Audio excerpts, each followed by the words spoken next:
Kasi yan, at gusto na namin siyang bigyan ng pagkakataon ng pasalamat sa atin. Ito po, yung kanyang mensahe. Panoodin po natin. Sino to? Yung Kuya Will! Si Rowena po ito, Kuya Will! Taga saan ka, Rowena? Taga-tora na Parikadayan po, Kuya Will! Kamusta ang buhay niyo dyan? Naku po, hirap po kami, Kuya Will! Nagbebenta po ako ng gulay, Kuya Will! Binabahay-bahay ko po, Kuya! May dala kayong bilao. Ganun ba? Ano po, hinihila ko po yung basket ko, Kuya Will! Sa totoo po, ngawit na po yung barato ko, Kuya Will! Ang inyo pong asawa, anong trabaho? Nakikig-construction po, nakikisaga po. Nasaan ho kayo ngayon? Nakapapit na po ako ng bike ko, Kuya. Mararating ko na po yung zone 4 ng mabilisan, Kuya Will. Ano po ang kailangan nyo? Yung bike po. Kasi nilalakad ko po mula zone 1 hanggang zone 4 po ng Toran po. O, eto, may regalo kami sa inyo. Maagang pamasko.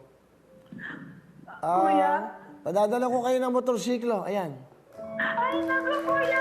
Salamat po talaga. Nabasa niyo po yung message ko, Kuya. Salamat po. Meron kayong 30,000 at meron kayong motorsiklo. Sige. Salamat po, Kuya Will. I love you po. Love you, nanay. Merry Christmas. Maraming salamat po, Kuya Will, sa bigay ninyong 30,000 at motor po. Pangako po, Kuya Will, gagamitin po namin ito sa aming pangkabuhayan, Kuya Will. Malaking tulong po ang bigay ninyong motor, Kuya Will, sa aking pagtitinda sa araw-araw, Kuya Will. Mas mapabilis po akong makakarating sa aking mga suki, Kuya Will. Palalaguin ko po, Kuya Will, ang bigay ninyong 30,000, Kuya Will. Maraming salamat po. Ang aking pamilya po ay taos-puso pong nagpapasalamat sa inyo, Kuya Will. More power po sa Wawawin, Kuya Will. We love you po. Lagi po kayong kasali sa aking mga panalangin, Kuya Will. Sana po lagi po kayong tumulong sa aming mga mahihirap, Kuya Will. Salamat po. Salamat po. Okay, thank you rin. Miss Rowena, si Riban, no? Si Riban, tama? Si Riban na Parikagayan. O, saka, nakita mo yung anak ng buso lalaki. Medyo naluluhana, no? Yan, para po sa inyo yan. Masaya kami at nagiging parte kami ng mga buhay nyo araw-araw. Yun ba? Totoo yun, sabi niya, palalaguin niya 30,000, saka nakapagbigay ng motorsiklo. Pero medyo wala mo na tayong motorsiklo. Bigyan, marami yan eh. Bigay ni Sam Bersosa yan.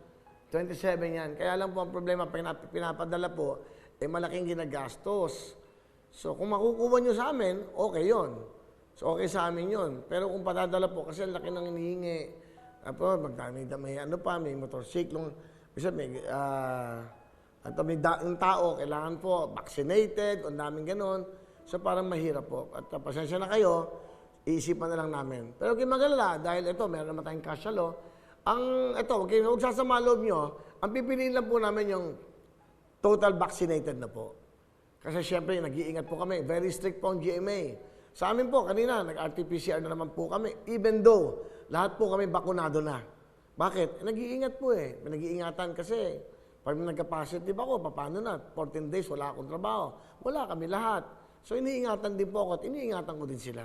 So, sana maintindihan niyo yun. So, hanggang ngayon, sumusunod pa rin kami sa protocol, sumusunod pa rin kami. Actually, sa totoo lang, nagpe-face shield pa rin yung mga iba dyan eh. Kasi naiingat talaga. Nasa sa inyo po yan kung ayaw nyo mag-face shield. Pero dapat face mask. And then, para mas protektado kayo, di ba? Sadali lang naman, pagsakay mo, pagbaba mo ng bahay, pwede naman na. So, sa lahat po ng natatawagan, ano dapat yung gawin? Tumutok na kayo, 30,000, pamaskong handog ng Wawin at ng Lakswat. Tawag na! Ang basta ay sasapit na.